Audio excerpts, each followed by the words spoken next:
Welcome to Stand By Please. With me, Antonia Collins from the Bamboo Manager Project. And me, Jacqui George from Sharjah Performing Arts Academy. In this podcast, we talk all things stage management. Join us and our guests as we try to answer the question, what is your stage manager really thinking? Simon Curtis, hello. How lovely for you to join us. Thank you. Thanks for the invitation. I was thinking this morning, one of the huge and many benefits of doing this podcast is I get the opportunity with Antonia to catch up with faces and friends that I haven't spoken to or seen for a long time. So it's great to speak to you. I've seen a lot of people that I haven't seen for a long time just because you've made the effort to Zoom. So it's good to see you. Antonia and I wanted to talk about this week how important that sense of community is for everyone, but also that sense of community within theatre and how much we rely on that. What do you think, Antonia? It's really important for stage managers to bond together. You hear it a lot, don't you? Like a buzzword, find your tribe, be part of your tribe. But actually, as stage managers, sometimes that's a bit tricky because I happen to live where there are a number of stage managers, but I've also lived in places where I've been the only one. So how we connect the dots together and feel like we're part of a community is really important to me and very important for the younger stage managers coming up out of university and drama schools, that they know how to access that community, because actually stage managers are very generous with their time and their knowledge, and it's how we help people be part of that community is something that really interests me. Simon, one of the strong support networks and community that I've had through my working life has been belonging to a union.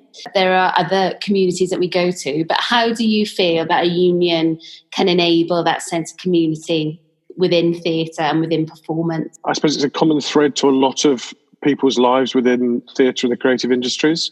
Many people are members, which is great.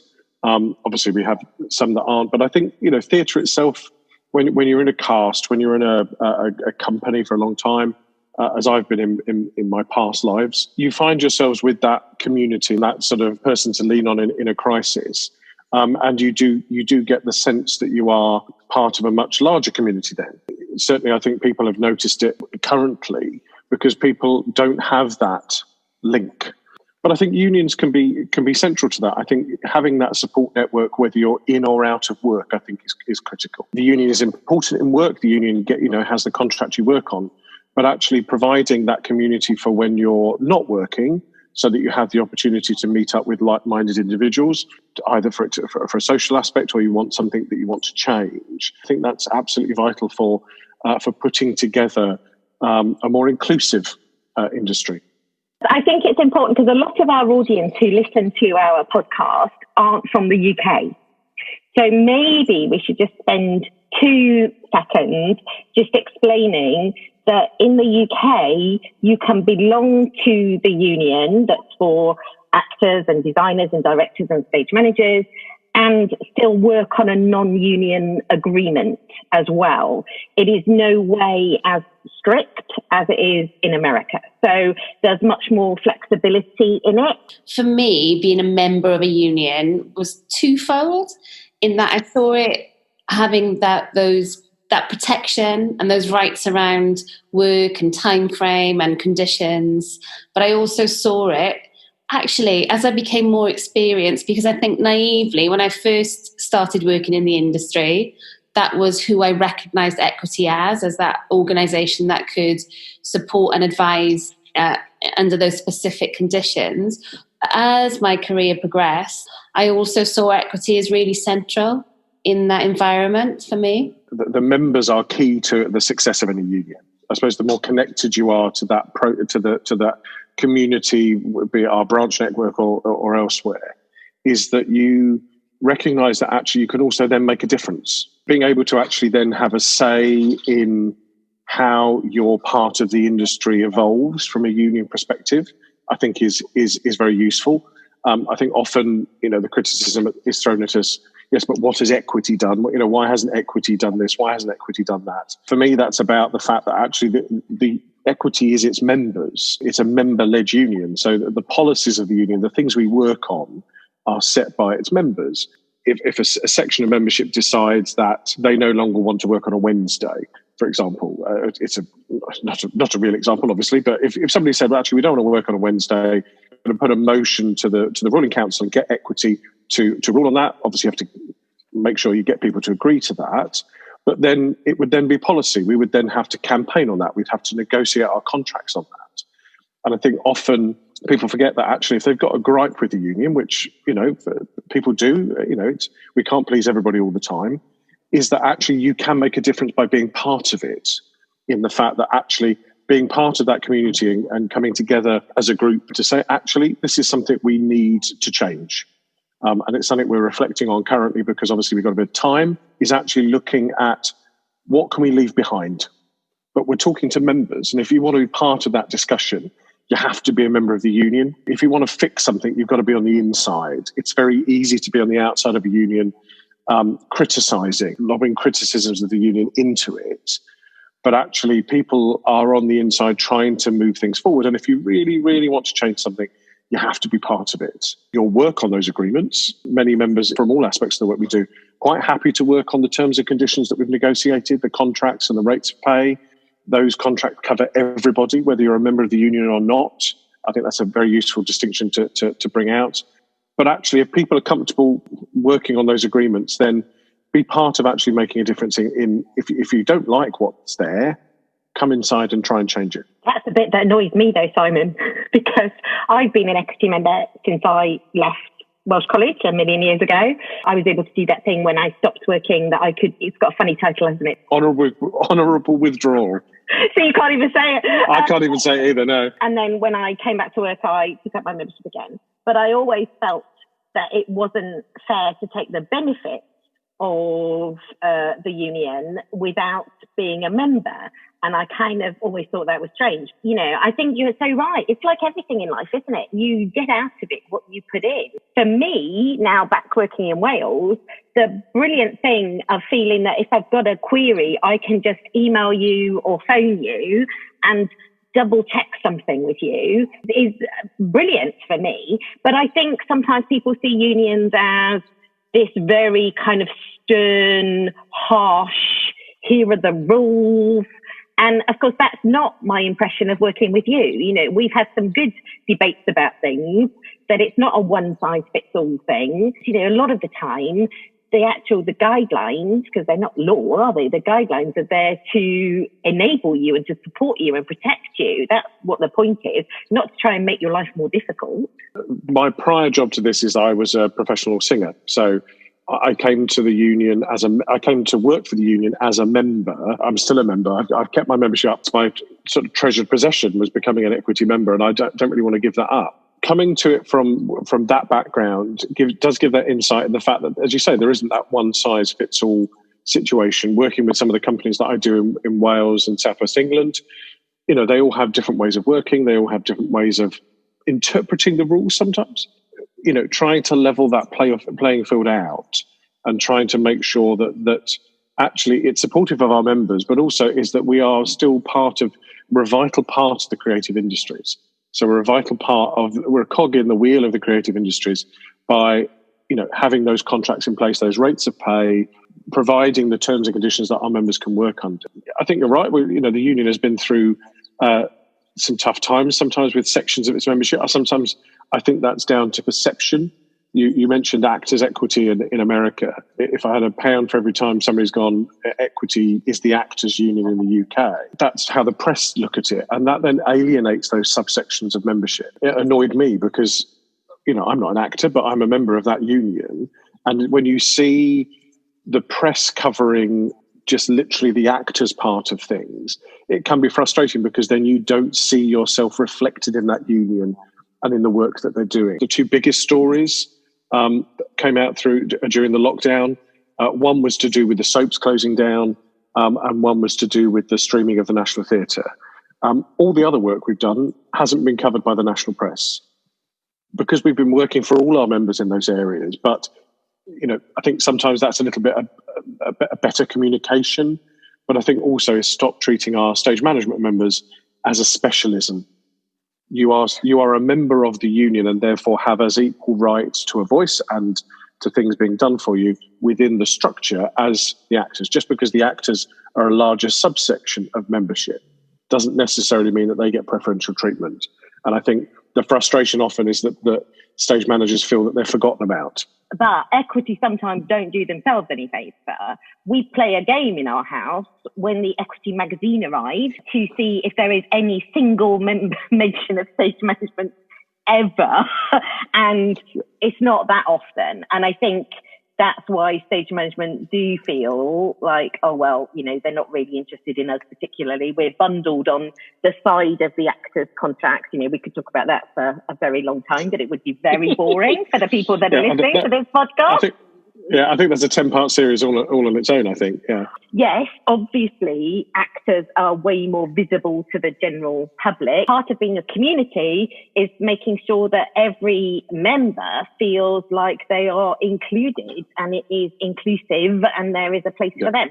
I do think social media has helped dramatically. There's the Equity Stage Management Meet Equity Facebook group, which quite a lot, which is a really good source of information. I know we dropped the term British Actors Equity Association a number of years ago, but I still think, that's what I hear from young stage managers is they're like, well, what's the point? Why should I bother joining because they're not interested in me? And I think you would also struggle to find stuff in the magazine about being quite parochial about it. You would struggle to find stuff about Wales in there too. I'm not saying something I haven't said internally. I think, and that comes back to a complaint then about it being too London centric. You then find that disproportionate reaction to the union about actually what is it working? Who is it working for and how is it working?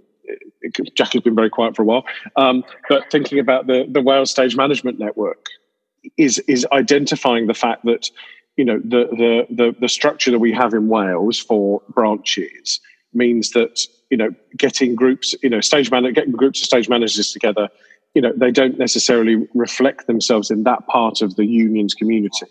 So quite rightly, they decided to do something themselves. With the Stage Management Association, which I also feel obliged to talk about in the sense of community, because I think if you're a stage manager, then actually you kind of need the association and the union. That's a good combination of things, I think, in terms of support, offering different things. All of these Zoom calls, these Zoom tea breaks we've been having are brilliant. You can pop into the Welsh one, which is on a Friday, or you can pop into the English one. I mean, I'm sure you could even pop into the Scottish one if you wanted to. For me, it mirrors not only those difficulties that you face within a community and within a union community are mirrored from the industry. It's not just equity members that feel, sometimes it's too London-centric.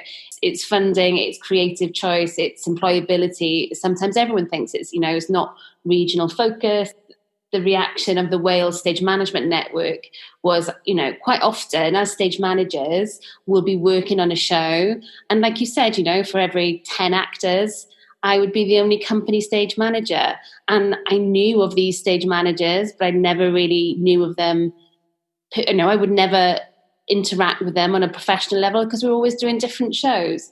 And I think that's one of the beauties of belonging to a union is that, like you said, the Facebook group Antonia, where the Equity Stage Management group on there is such a wealth of information and support.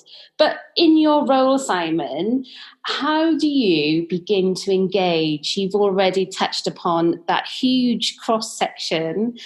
Even though we have a commonality amongst us, we're all there for the performance and whatever art form you're presenting. So that's our one commonality. How do you engage all those different groups in your role? Where do you begin? It's one of the trickiest parts of the job, I think, is that convincing one section of membership that an attack on one other section of membership is important. I think too often, attacks on perhaps subsidised theatre or attack on arts funding in a particular sector, even looking at the issues around the BBC, for example, is that most people go, well, it's never going to bother me because I'm never going to work for them. Being part of a union is the fact that actually, yes, you might not end up working there, but being part of that community means that actually there is a section of your community that is under attack. there is a section of your community that is going to potentially lose a sizable proportion of their work. So if we are to be a united front as a union, then we sort of have to speak with that one voice as Equity on behalf of all its members, going, actually, we're not just talking about the members that work for this particular sector, but actually we're also looking at the fact that all our other members are campaigning on it as well. And I think that is a difficult conversation to have. We don't always get that part of it right, because I think you see the information sometimes is not geared towards those people that don't work in that sector, to get them to understand what it is that is under attack in those sectors. We do look at our branch networks to try and start those conversations, but it is tricky because, of course, if you put an invitation out and say, well, actually, we're going to have a branch meeting next week and you're all invited, what guest speaker do you bring in that is going to engage everybody?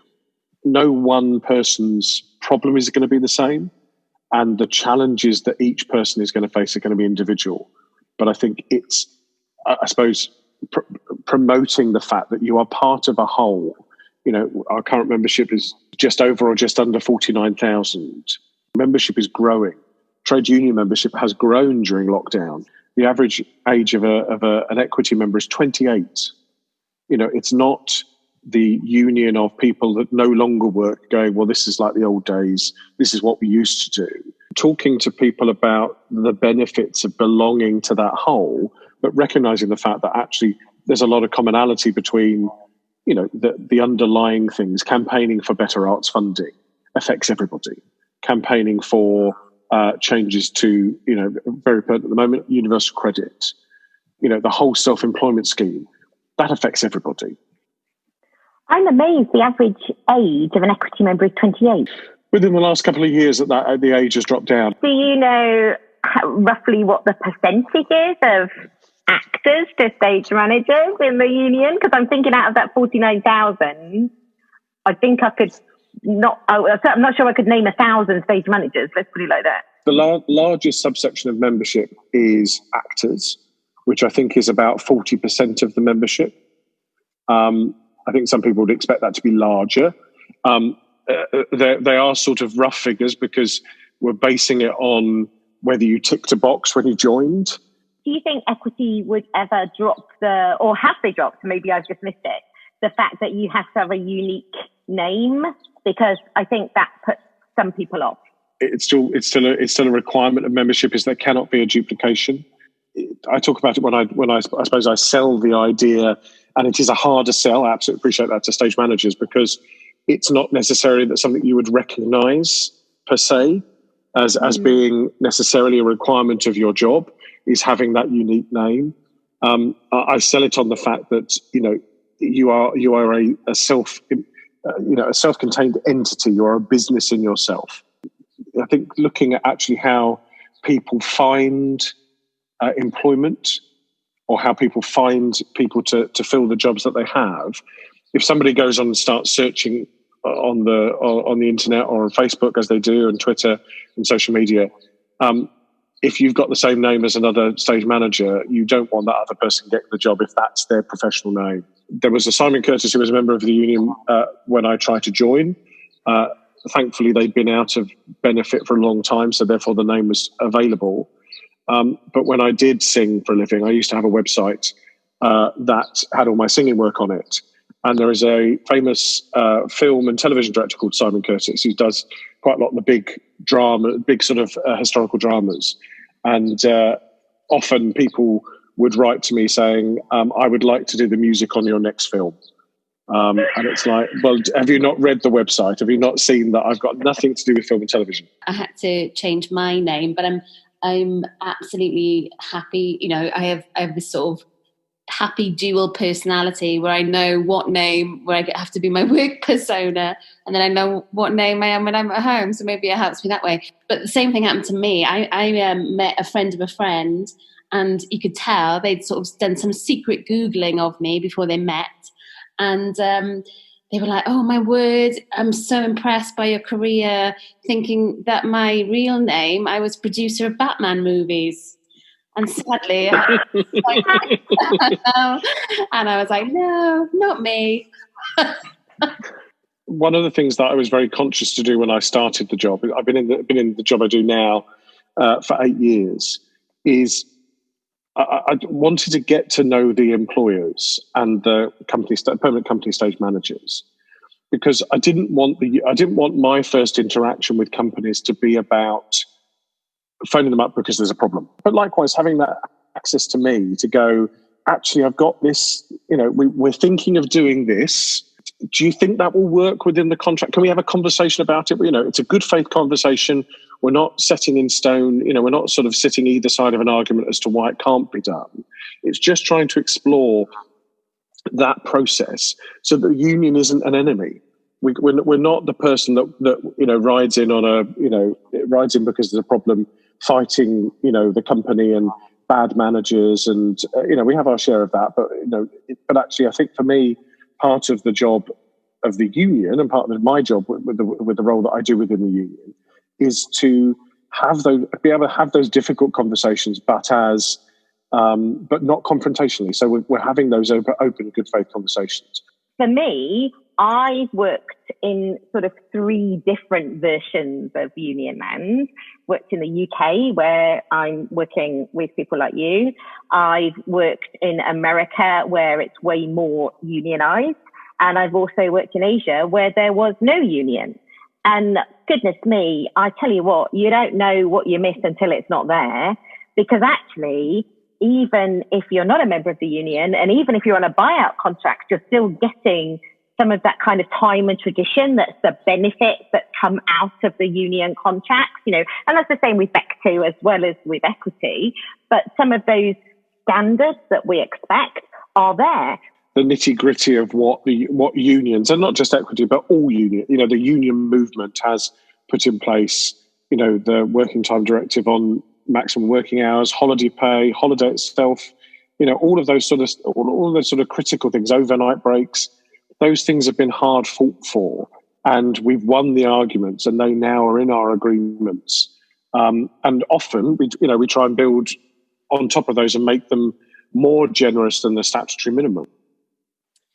That's so true. And I'm so happy to hear you say that, because my negative image of a union is when people use it as a wielding stick and a threat. And that's where they become least effective. And the fact, like you talk about having to be proactive instead of reactive. What's come more into focus over the last few years, because those terms and conditions have been there for such a long time, is now, things around dignity at work, bullying and harassment and all those kind of things, those extra layers of the work that the union and the conditions that the union can put in play. Those are the kind of things that people are looking to be included within union agreements, is, looking to expand the care of the union around both finding work and being in work. But those are becoming as important, equally, as, if not more important than the terms and conditions they work under, as if they're going to be treated fairly. I know it's a slightly actor-centric question, but I certainly hold companies to account for stage management as well. Definite yes or no on an interview. If you've auditioned for something, you shouldn't have to wait to the cast announcement to find out you haven't got it. Who would have thought that we would be implementing 5-day rehearsal weeks?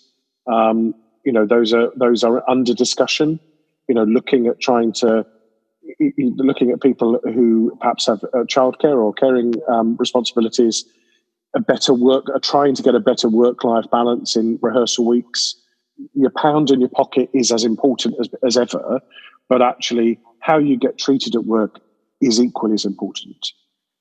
Isn't it fantastic that that emotional currency now has just as much worth than what your pay rate is, what your hours are, and we're looking at people's, emotional investment and response to a work environment and how we can support them in that. That's fantastic. Our notion of community, it's fair to say, in the last few weeks is shifting massively. And we don't know what the future, as Antonia and I discussed in the last episode, who knows how that will form itself for us as an industry going forward. At the moment, there are multiple permutations of what that could look like. How does a union prepare to support its community and its members going forward? After I finish, I'm going to go on a call with the Wales TUC. The role of social partnership, just very briefly, is the fact that any decision that gets made about a sector of the industry is a discussion between government, employers, and the representative of the workforce. So it means that when we're looking at how the creative industries in Wales, in particular, goes back to work, we are part of that discussion. So we're part of the discussion as to how work might be able to restart. So the conversations we're having around currently film and television going back and how that might work. In the longer term, looking at how theatre may return. That I think that's a little bit further down the line, but certainly trying to make sure that our members are going to be protected, but also being able to lobby directly the funding organisations to say, this is what the industry is going to need. We're going to need self-employment scheme to be extended. We're going to need companies to be funded past the end of this year. They've been pushing towards a more commercial model for theatres, in particular, relying on your restaurants and your bar sales. Of course, they've lost all that. How are they going to be able to reopen with social distancing in the foyer if they can't open the restaurant? It means that revenue stream has gone. So there's going to need to be a subsidy to get people open, to get them, re-engaged. But we also need to lobby on behalf of our members. Potentially, we floated the idea about a universal basic income, so that actually there is not then the concern that you're going to have to take a job just because you need to earn money. I think that's a major part for the union, is the fact that we need to be leading on those conversations. And then we're talking on behalf of our whole community. We're talking on behalf of everybody. Absolutely, if we could reopen everything tomorrow, I'm sure 99.9% of our members would do something tomorrow creative, because that's what you do. But we have to make sure that actually when you do go back, it's safe. And the longer you can't go back to work, that you are in a position that you are going to be secure. We need to put in place somewhere that we don't lose that talent, we don't lose that structure, we don't lose that community. You only have to look at the consumption of culture during lockdown. It's come from the creative sector. The sector is worth, in the UK, £111 billion. Into the latest figures in 2018, it was worth £111 billion into the UK economy. It generates £15 million an hour for the economy. It grows at 5 times the speed of the UK economy. And I know that includes all the creative industries. But, aside from those monetary things, the social happiness it brings to people, you have to look at the greater benefits of that and how we sell that to the funders to make sure that actually when we come out the other side of this, that there is still a sustainable sector and that, people can continue to work. But the union has to be part of that conversation. We're having to knock on the door quite loudly and quite robustly in Westminster. But that's the role. That's the key role of the union now. We have to be seen to be at the forefront of those discussions. We hope you enjoyed this episode of Stand By Please. Join us next time when we'll be discussing all things perfectionism. Until then, Jacqui and Antonia, off cans.